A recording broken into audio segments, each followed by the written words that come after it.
Saudar a todos os irmãos com a graça e a paz do nosso Senhor. Amém. Meus irmãos, vamos abrir as nossas Bíblias lá na Epístola de Paulo aos Colossenses.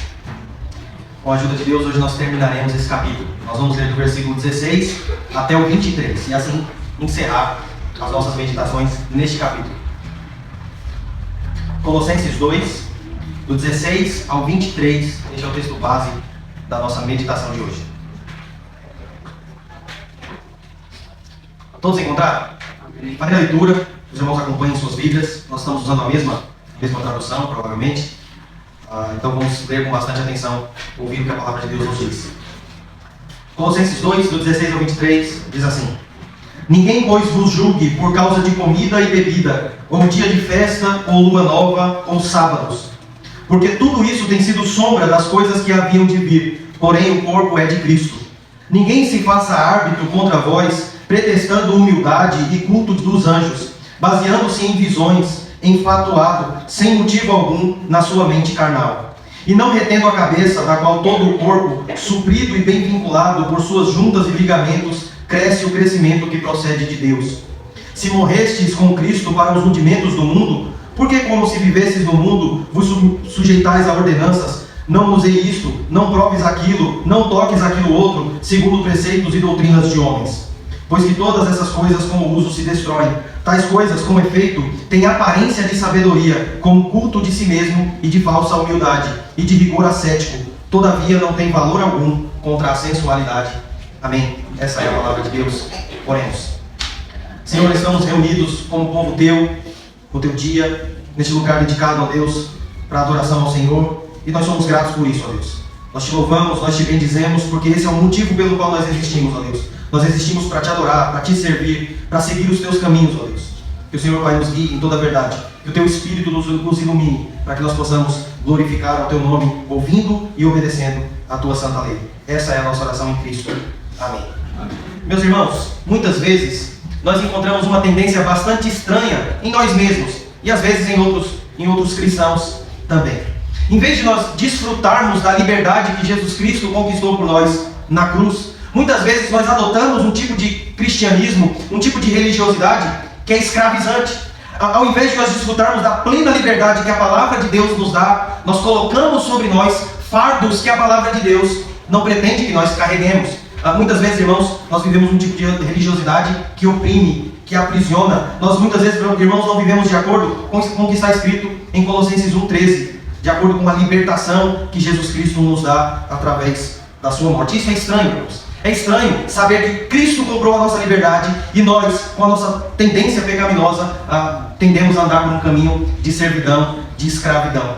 O problema, irmãos, não são as leis de Deus. As leis de Deus são perfeitas. Como diz o salmista no Salmo 19, verso 7, a lei de Deus é perfeita e restaura a alma. A lei de Deus, irmãos, nos traz vigor, nos traz vida, nos traz ânimo. A lei de Deus não nos foi dada para nos oprimir, não é um fardo pesado para que nós possamos viver uma vida de escravidão. O problema está, irmãos, em que muitas vezes nós queremos obedecer regras inúteis, regras patéticas, que não foram criadas por Deus, regras que não estão na Escritura, mas que foram criadas por homens, regras que muitas vezes são disfarçadas de espiritualidade, disfarçadas de piedade, mas na verdade, irmãos, não passam de invenções humanas, invenções de mentes pervertidas pelo pecado.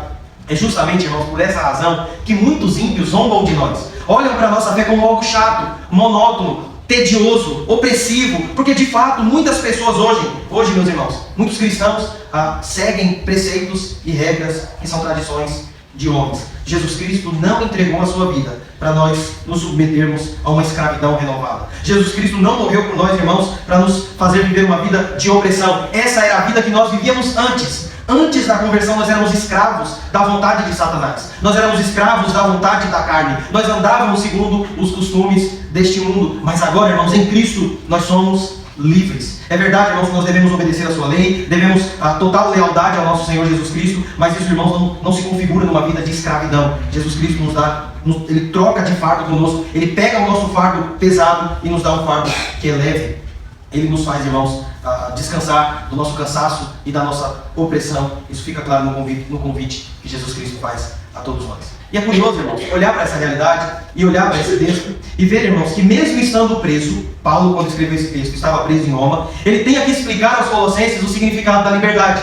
Veja, irmãos, Paulo estava numa prisão em Roma e ele estava fazendo de tudo para que aqueles irmãos compreendessem o mistério de Deus, Jesus Cristo. Paulo diz, irmãos, que ele vinha enfrentando uma grande luta, verso 1 deste mesmo capítulo, para que aqueles irmãos compreendessem o Evangelho. Veja, irmãos, Paulo está preso, Paulo está sofrendo, Paulo está enfrentando uma grande luta em favor daquela congregação. Paulo está imitando a Cristo, sofrendo para o bem-estar daqueles irmãos e para a liberdade deles. E veja, eles é que estão vivendo, alguns deles, em escravidão. É curioso, irmãos, que Paulo, estando preso, era mais livre do que aqueles que estavam soltos, porque estavam se escravizando ao se submeterem a leis e preceitos inventados pela mente humana. Enquanto Paulo sofria em liberdade, aquela congregação estava sofrendo, por causa que alguns deles estavam se submetendo a ensinamentos antibíblicos.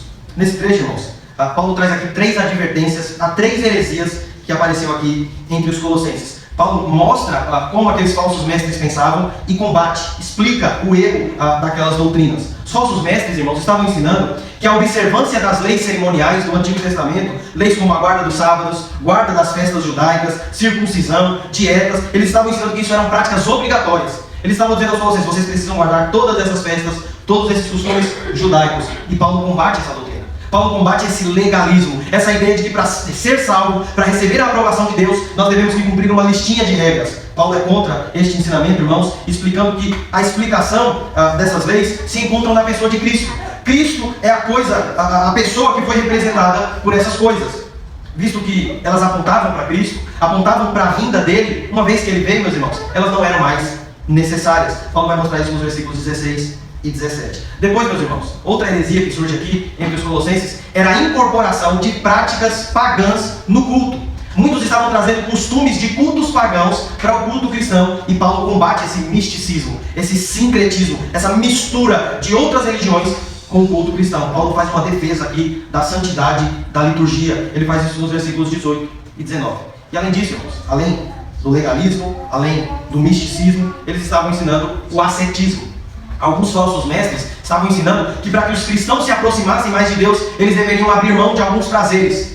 Coisas que são prazerosas e que são lícitas pela Escritura, eles diziam, vocês não podem comer essas coisas, vocês devem praticar jejum, vocês devem se abster de práticas que trazem prazer, como comida, bebida, provavelmente, talvez, relações sexuais, até mesmo para os que são casados, eles estavam proibindo essas coisas, porque isso supostamente traria uma espiritualidade elevada, uma plenitude, um crescimento espiritual. E Paulo combate essa ideia, dizendo que isso não traz nenhum benefício para a santificação do cristão. Ele vai mostrar isso, irmãos, nos versículos 20 a 23. Então o que Paulo faz aqui é uma apologética. Paulo sai em defesa da liberdade cristã. Ele argumenta contra essa falsa religião que escraviza muitos crentes. Irmãos, isso não é um problema só do tempo do apóstolo Paulo. Esse é um problema muito presente nos nossos dias. Por isso que é importante olharmos para o que Paulo diz aqui com bastante atenção. Existem várias denominações que pregam, onde os líderes pregam leis e preceitos que eles mesmos inventaram. Coisas que vocês provavelmente já devem ter ouvido. Coisas do tipo, você não pode beber, você não pode assistir televisão, você não pode cortar o cabelo, você não pode pintar o cabelo, você não pode usar uma maquiagem, mulher tem que usar saia, 4, 5 dedos abaixo do joelho, coisas desse tipo.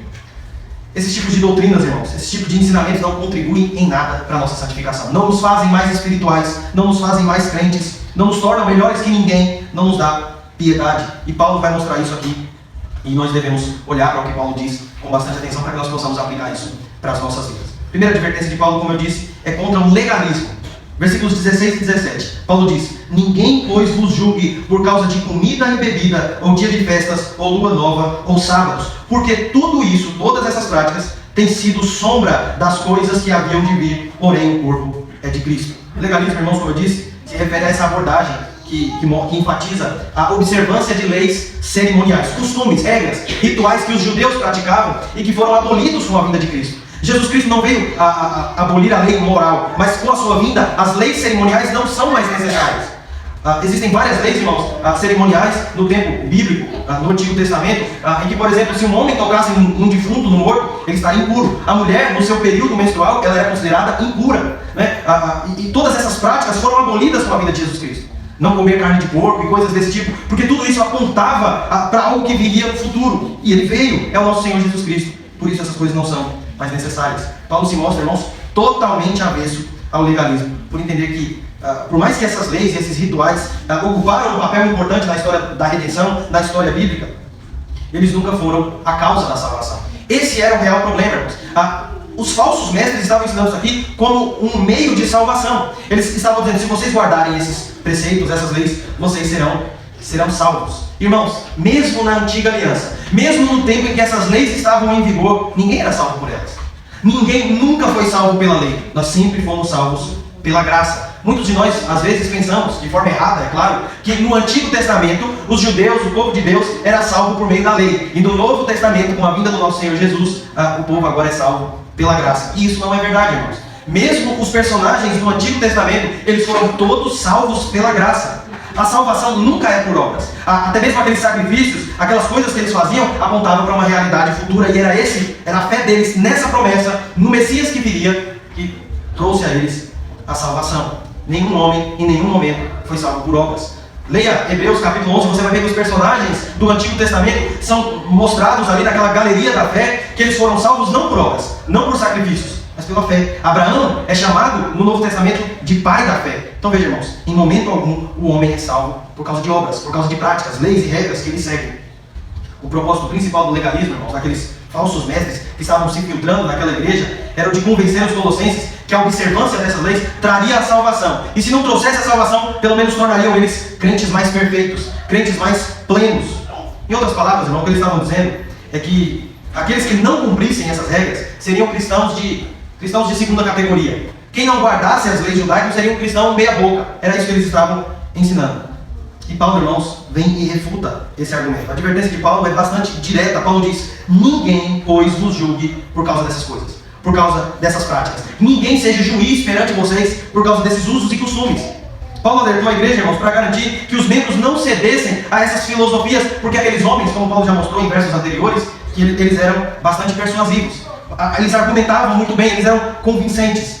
Eles não deveriam, irmãos, ser escravizados por esses ensinamentos que pareciam espirituais, mas não eram. Paulo vai mostrar que esses costumes não eram sinal de piedade. Paulo respondeu, irmãos, ao legalismo, explicando no versículo 17 que essas coisas eram apenas sombras. Essas coisas, irmãos, apontavam para algo que viria no futuro. Não era a coisa em si, mas apontava para o nosso Senhor Jesus Cristo. Fica evidente, então, irmãos, que nós não precisamos voltar a essas cerimônias. Nós não precisamos guardar esses costumes judaicos. Mas hoje em dia existem muitas igrejas que ainda se prendem de forma rígida a essas coisas. Existem igrejas, irmãos, cuja a doutrina central é a guarda do sábado. Existem igrejas, irmãos, em que é proibido comer carne de porco, sangue e coisas desse tipo. Paulo vai dizer, irmãos, que essas coisas com o uso, com o consumo, elas se destroem. Paulo vai dizer isso na última sessão, aí no versículo 22. Paulo vai dizer que essas coisas, irmãos, com o tempo, elas passam. Nós estamos rodeados, irmãos, de igrejas legalistas. E nós não estamos livres. Não é porque nós estamos numa igreja reformada, numa igreja que entende essas questões aqui, que nós estamos livres de cometer esses erros. Às vezes, irmãos, não são práticas judaicas, mas são outras práticas. Às vezes nós entendemos que por alguns costumes que nós guardamos, então nós seremos salvos mediante os nossos costumes, as nossas aparentes práticas. Falsos pastores, irmãos, estão ensinando em todos os lugares que para alcançar a salvação é necessário guardar certas regrinhas, certas leis, certos preceitos, obedecer uma lista interminável de regras. Tanto é, irmãos, que muitos cristãos vivem se debatendo acerca do que pode e o que não pode na fé cristã. Né? Sempre que nós nos deparamos com algum pastor famoso, muito conhecedor, perceba, em momentos de estudo, de palestra, de conferência, momentos em que se abrem para a pergunta, geralmente as perguntas crente pode isso, crente pode aquilo, crente pode beber, crente pode fazer tatuagem. Sempre, irmãos, a nossa mentalidade está restrita a essas questões. A fé cristã não é sobre isso. A fé cristã não é uma listinha de regras do que pode e o que não pode. Obviamente, isso está compreendido na nossa fé. Por sermos cristãos, existem coisas que não podemos fazer em obediência a Deus. E existem coisas que somos obrigados a fazer. Mas não é só isso. A fé cristã não se resume em apenas obedecer regras. Jesus, irmãos, abordou o legalismo de forma bastante crítica no seu ministério. Jesus censurou todos aqueles que pensavam com essa mentalidade estreita. Em Mateus 23, do 23 ao 24, Jesus critica os fariseus por causa que eles eram presos a esses detalhes da lei. Eles, como o dízimo, o sábado e coisas desse sentido, enquanto negligenciavam aspectos importantes como justiça, misericórdia, fé, compaixão. Em Mateus 12, do 1 ao 18, Jesus discute com eles acerca do sábado. E Jesus diz, o sábado não é um fardo. O sábado não foi, o homem não foi feito por causa do sábado. É o contrário. O sábado foi feito para o desfrute, para o descanso do homem. E os fariseus transformavam aquilo num fardo, em algo difícil de obedecer. Lá em Mateus 15, do 1 ao 20, Jesus discute sobre aqueles que estavam implicando com os seus discípulos por comerem sem lavar as mãos de forma ritualística. Jesus disse que o que contamina o homem não é o que entra pela boca, mas é o que sai. Em Lucas 18, irmãos, nós vemos em forma de parábola, Jesus contando a história do fariseu e do publicano. O fariseu se gabando por obedecer os preceitos, por praticar jejum, por ser alguém rigoroso em suas práticas espirituais, e o publicano humildemente reconhece a sua necessidade da misericórdia de Deus. Nós devemos, irmãos, nos apegar ao favor de Deus a nós e não às obras que nós fazemos para Deus. É claro que nós devemos fazer boas obras. Esse é o nosso dever. Foi para isso que Deus nos chamou. Mas não é isso a causa da nossa salvação. Não é isso, irmãos, o motivo pelo qual Deus nos escolheu. E aí Paulo vai trazer uma segunda advertência, irmãos, usando praticamente as mesmas palavras que ele usa no versículo 16. Versículo 18 e 19, Paulo traz uma advertência contra o sincretismo, as misturas de práticas pagãs no culto cristão. Paulo diz: ninguém se faça árbitro contra vós, pretextando humildade e culto dos anjos, baseando-se em visões, enfatuado, sem motivo algum, na sua mente carnal. Como eu disse, irmão, sincretismo é quando diferentes ideias, costumes, crenças, culturas são misturadas, formando uma coisa nova. E no meio religioso, irmãos, sincretismo são a adesão de práticas de outros cultos no culto cristão. E é impressionante, irmãos, como isso é muito presente nos nossos dias hoje. Né? Como nós vemos em alguns cultos ditos cristãos, práticas que na verdade fazem parte de outras religiões, como religiões espíritas, religiões de matizes africanas, religiões pagãs. Costumes deles são adicionados ao culto cristão. E é por isso, irmãos, que nós vemos muitos crentes voltando de suas igrejas com rosas ungidas, água do Rio Jordão, né? Pão ungido, sal ungido, sal grosso ungido e coisas desse tipo. Práticas, irmãos, muitas vezes da macumba, do espiritismo, né? De outras religiões totalmente anticristãs. E muitos adotam essas práticas como se fossem algo espiritual, algo piedoso. E Paulo vai dizer que isso não passa de falsa humildade, falsa espiritualidade. É importante entender, irmãos, que quando nós misturamos o evangelho com outra coisa, ele deixa de ser evangelho. Se eu misturo a mensagem de Cristo com qualquer outra coisa, deixa de ser o evangelho. E torna-se então, irmãos, outra coisa, outra religião. O sincretismo, irmão, nesses versículos é exatamente isso. Os falsos mestres estavam ensinando os colossenses a adorar anjos, o que a Bíblia não nos ensina. João, na visão de Apocalipse, quando ele vê o anjo do Senhor, ele se prostra para adorar e o anjo rejeita. O anjo diz: adore a Deus. Ele diz: eu também sou conservo teu, eu também sou servo juntamente com você. Nem mesmo os anjos aceitam a adoração humana. Deus não divide a sua glória com ninguém. Eles estavam ensinando essas práticas aqui baseado em visões. Veja, irmãos, isso é bastante comum nos nossos dias. Meus irmãos, parte das heresias que existem hoje, das seitas, das falsas igrejas, pare para pensar e pesquisar um pouco sobre a história. Quase todas, se não todas, começaram com essas conversas aqui de visões de anjos, né? Sonhos, revelações, novas visões. Paulo vai contra esse tipo de pensamento. E no versículo 18 ele fala exatamente a mesma coisa que ele disse no versículo 16, mas com palavras diferentes. Lá ele diz para ninguém julgar, e aqui ele diz: ninguém se faça árbitro contra vós. É a mesma coisa. Paulo diz que nenhum desses homens com essas práticas erradas sejam juízes de vocês. É impressionante, irmãos, como isso tem tudo a ver com os nossos dias. Pessoas que guardam esses usos e costumes e que vivem essa espiritualidade estranha, sentem-se mais espirituais, sentem-se capazes de julgar aqueles que não seguem essas leis, essas regras. Na NVI, a nova tradução, a nova versão internacional, esse texto é traduzido da seguinte forma: não deixe que ninguém desqualifique vocês. Não deixe que ninguém trate vocês como menores do que eles. Esses homens que cultuam anjos, Paulo está dizendo, que estão baseados em visões, que têm a sua mente corrompida por essas práticas pagãs, não deixe que ele tratem vocês como cristãos inferiores, como cristãos menos espirituais. A humildade deles é apenas um pretexto. Essa falsa humildade é um disfarce para o orgulho, como fica claro no versículo 23, onde Paulo diz: tais coisas, com efeito, têm aparência de sabedoria, como culto de si mesmo e de falsa humildade. Veja, pessoas que acham que são salvas por causa das suas obras, dos seus costumes, na verdade, sabe quem ela está adorando?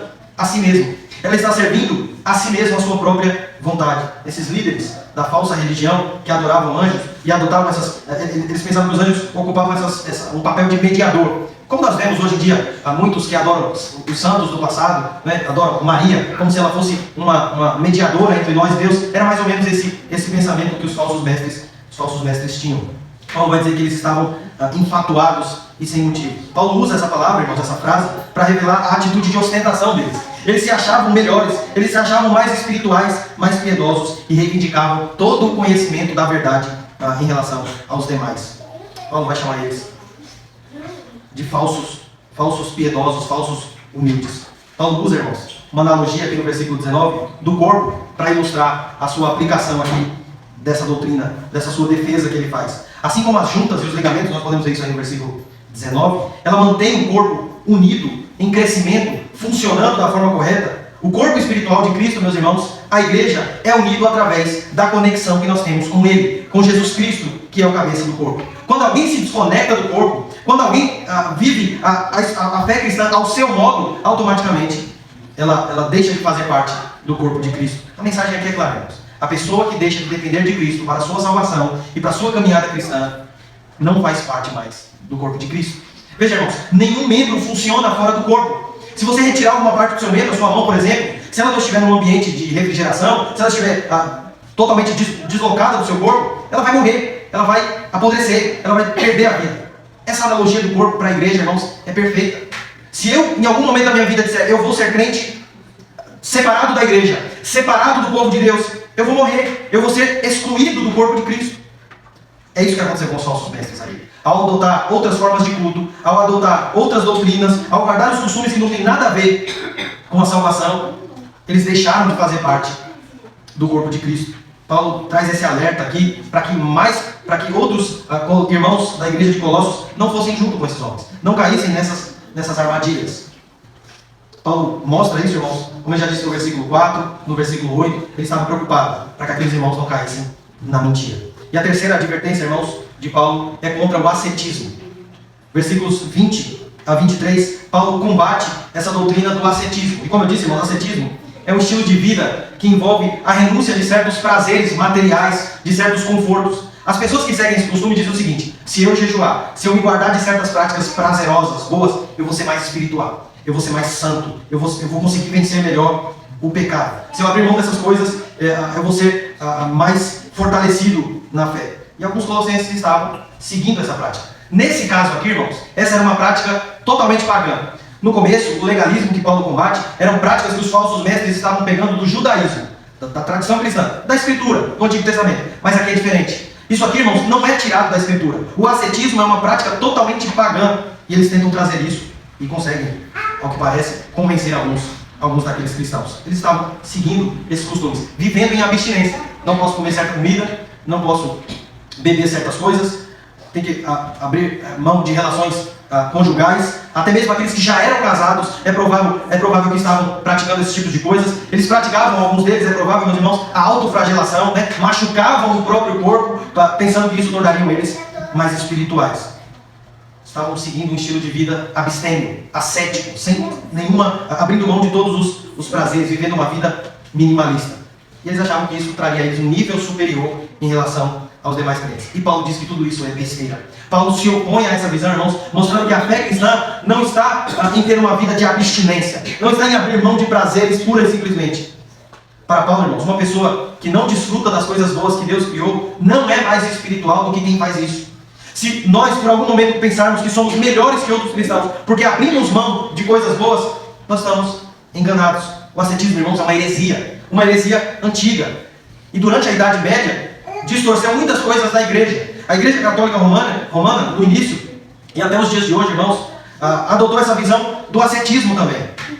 É por isso que hoje nós temos os mosteiros, onde muitos se privam de relações conjugais, se privam de muitos prazeres. Alguns fazem jejuns de palavras, né, votos de silêncio e coisas desse tipo. A mentalidade deles é que eles se tornarão mais espirituais e mais qualificados para o serviço do Senhor. Tanto é fato, meus irmãos, que os padres não se casam, porque apesar do casamento ser um sacramento na Igreja Católica, ela é um empecilho à vocação eclesiástica. Para ser um líder cristão, na visão deles, você não pode, você tem que abrir mão desse prazer. E tudo isso, meus irmãos, não tem nada a ver com a vida cristã. Hoje em dia, ainda é possível encontrar essa tendência, mesmo em igrejas protestantes, em alguns cristãos que às vezes fazem parte de igrejas reformadas, igrejas bíblicas. Pensam, irmãos, que a autopunição, se castigar, se privar de prazeres, tornará essa pessoa mais espiritual. Pessoas que abrem mão de momentos prazerosos, coisas que Deus encheu de prazer, muitos se afastam achando que serão mais espirituais. E pode ver, as pessoas que guardam esses costumes, elas de fato se sentem mais espirituais. Perceba as pessoas que agem dessa forma, Geralmente elas dizem, não, eu só escuto música gospel, eu não escuto essas músicas do mundo, né? Não, eu só assisto filmes evangélicos, eu não assisto essas porcarias, essas coisas cheias de palavrão. Obviamente a gente não vai, né, assistir qualquer coisa, não é isso que eu estou dizendo. Mas as pessoas acham que ouvir uma boa música, assistir um bom filme, ter um bom momento de prazer, de descanso, desfrutar de algo bom que Deus criou para o nosso deleite, é algo menos espiritual. Então o céu não é um lugar para essa pessoa. O céu não é um lugar para essa pessoa, porque no céu, irmãos, nós viveremos desfrutando da nova criação. O céu será, irmãos, cheio de prazer e alegria. Muitas pessoas têm uma visão do céu onde nós estaremos num culto ininterrupto, eterno, que nunca acaba, né? Todo mundo vestido de branco, dizendo santo, santo, santo, durante toda a eternidade. E o céu não é nada disso, irmãos. O céu não é nada disso. Deus não vai nos tirar de um mundo bom como esse, cheio de coisas prazerosas, um mundo cheio de experiências maravilhosas e nos levar para uma nova criação onde nós faremos uma única coisa. Não, irmãos. No céu, nós desfrutaremos de uma nova criação, de uma criação restaurada. Aqueles falsos mestres estavam impondo essas práticas aos colossenses. E Paulo combate todas elas. Paulo está nos ensinando aqui, irmãos, como nós devemos viver em relação a esse ensinamento que é tão comum em nossos dias. Em primeiro lugar, irmãos, porque nós já morremos com Cristo para esse tipo de regra, nós somos aperfeiçoados e santificados nele. Paulo vai dizer isso no verso 20. Ele diz, se morrestes com Cristo para os rudimentos do mundo, porque como se vivesses no mundo, vos sujeistais a essas ordenanças. Paulo diz, nós já morremos com Cristo. Não há necessidade, irmãos, de seguirmos essas leis, esses preceitos, porque nós já fomos crucificados com o nosso Senhor Jesus Cristo. Não são essas práticas que vão nos santificar. O que nos santifica é a nossa união com Cristo, que cumpriu todas essas regras. Em segundo lugar, irmãos, ele vai dizer que todas essas coisas com uso, elas se destroem. Versículo 22, aí no final. Terceiro, Paulo vai mostrar, irmãos, que esses mandamentos não têm valor algum na luta contra o pecado. Abrir mão de prazeres não vai te ajudar a vencer o pecado. É isso que Paulo vai dizer no versículo 23. Todas essas coisas com efeito têm aparência de sabedoria, como culto de si mesmo e de falsa humildade e de rigor ascético. Todavia, porém, não tem valor algum, não acrescenta em nada contra a sensualidade. Sensualidade aqui, irmãos, é uma palavra genérica para pecado, todo e qualquer tipo de pecado.